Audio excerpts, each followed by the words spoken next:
Transversus Abdominis plane block. One of probably the oldest interfacial plane block, and maybe many of you have done this many years ago. What's interesting though, that nowadays, 15 years ago or 10 years ago, we only have the transversus abdominis plane block, which is very simple. Many people like to do it. But nowadays, look how many interfacial plane block we have. For each of these blocks, I have a separate video, and I also have a video for the fundamentals of truncal region analgesia that cover in a comprehensive way the anatomy and mechanism that you need to know. So let's get started. Before we dig deep on how we do the block, first let's remind ourselves with the three important abdominal wall muscle that we need to know.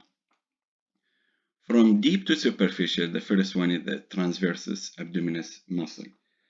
The transversus abdominis muscle, it originates between the 7th and 12th rib and thoracolumbar fascia, iliac crest, anterior superior iliac spine, and wrap around medially, and it insert in the linea alba and pubic crest. Then we have above that the internal abdominal oblique muscle, which originate from mostly the thoracolumbar fascia, iliac crest, and anterior superior iliac spine, iliopsoas fascia, and wrap around again the same. This time it insert in the linea alba, as well as the lower 2 to 3 ribs, the 10th, 11th, and 12th rib. Above that, we have the external oblique muscle, which again, it originates from the 5th to the 12th ribs, and it insert in the linea alba, pubic tubercle, and anterior iliac crest. The innervation of all these three muscles from the lower intercostal nerves, specifically T7 to T11, except the internal oblique and the transverse abdominis may also get some branching from T12, as well as innervation from the iliohypogastric and ilioinguinal nerves. So let's look at these muscles in cross section. To the right side here, it's lower thoracic, probably around T12, and this is lumbar. So as you see in the T12, the muscles group together here, and the neurovascular bundle in the plane between the internal oblique and transversus abdominis. In the lumbar region, we have more muscles to think about. So starting from the back, we have the rector spinae group muscle. Then here we have the quadratus lumborum muscle, and here we have the psoas muscle. So these three muscles, again, external oblique, internal oblique, and transversus abdominis, they came together here and formed aponeurosis that also attach to the lateral edge of the QL. And here we also can do a tab block that's called the posterior approach, or sometimes called the lateral QL approach. So this is the spinal nerve anatomy, the general anatomy. but mostly in the thoracic region up to T11. But you get the concept that when we go lower, it's still the same nerves, but the site where they bifurcate, it's slightly different. So more relevant here, let's go to the lumbar region. So in the lumbar region, as you see here, the anterior ramus, which in the thoracic level give you the intercostal nerve. Here we don't call it the intercostal nerve. So the anterior ramus give you the lateral branch and the anterior cutaneous nerve. So the lateral and anterior cutaneous, they bifurcate all the way back here, and mostly at the level where the QL meet the transversus, these three muscles. So as you see here, the anterior cutaneous, it goes between the transversus abdominis and internal oblique, and it wrap around all the way until it reach the front, and here the anterior cutaneous give you medial and lateral branches as they go through the rectus. Also in the lumbar region and the lower thoracic, the lateral cutaneous branches arise before the main nerve penetrate the lateral transversus abdominis plane compartment, as you see here, and it supply the lateral abdominal wall between the costal margin and iliac crest. Almost at L1, the spinal nerve divides into iliohypogastric and ilioinguinal nerve.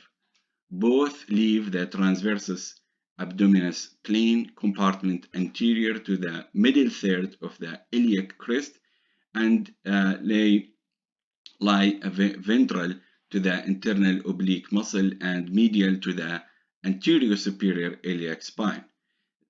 These nerves supply the anterior abdomen at the level of the inguinal area and medial thigh, the iliohypogastric and the ilioinguinal. So how we do this block? Position the patient in supine position, use a linear transducer, and advance the needle through the external oblique, then internal oblique to the fascial plane between the internal oblique and transversus abdominis muscle. Inject 15 to 20 mil. There are three approaches to this. There is the subcostal, the lateral, and posterior. Lateral is the most commonly performed and known.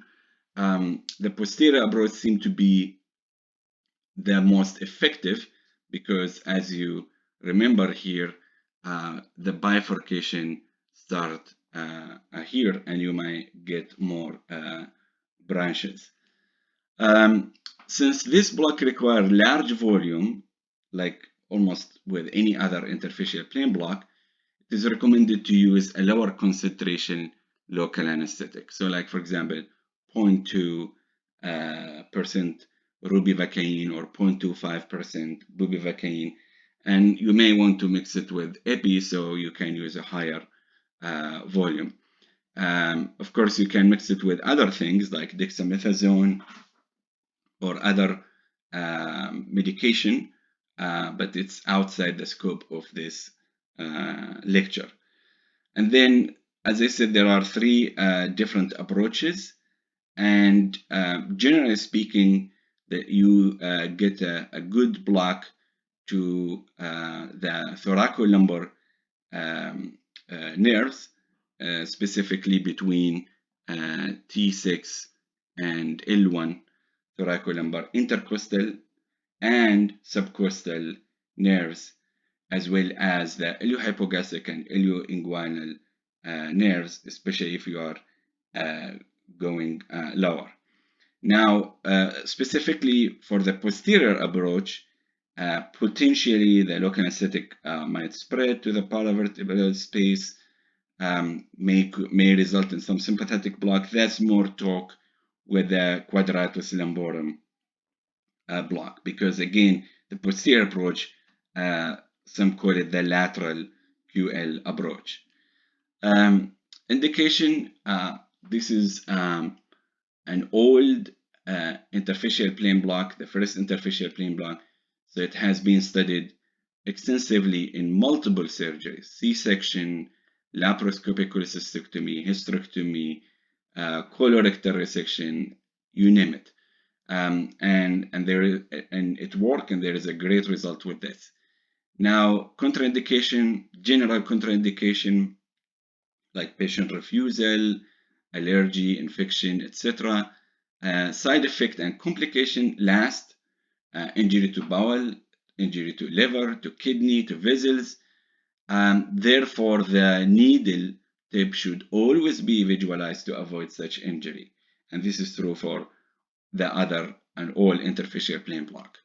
So this is the first approach, which is the subcostal approach, from, as the name indicates. So you go below the costal margin, see the orientation of the ultrasound probe and the needle coming from medial to lateral.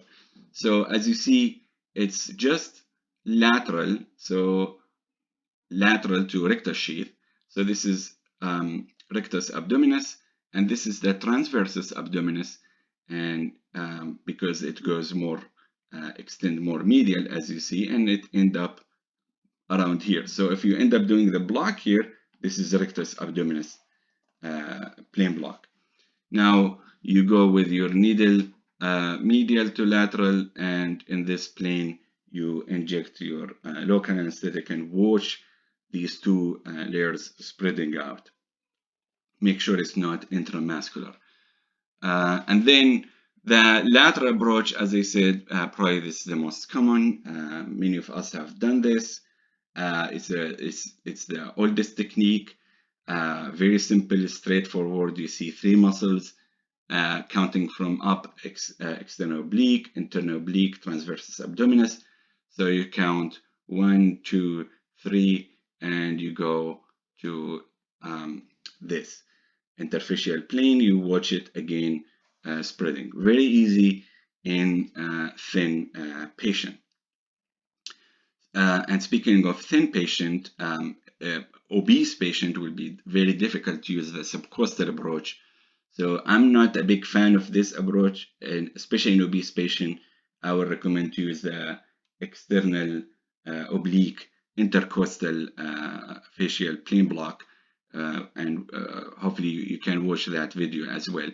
And it's another easy block.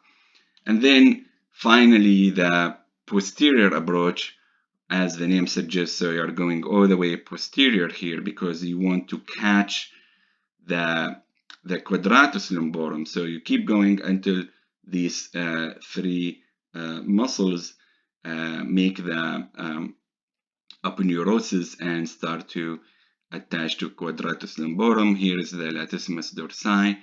So you want to go still between these two muscles, but at this angle or junction with the quadratus lumborum. So the medication will spread here, will spread here, and as I discussed in the previous slide. So at the end of the day, if you are doing subcostal approach, this is what you're going to get. If you are doing lateral and posterior, it's a better spread, as you see. If you end up moving the probe really anterior, then this is what you will get. Thank you for watching.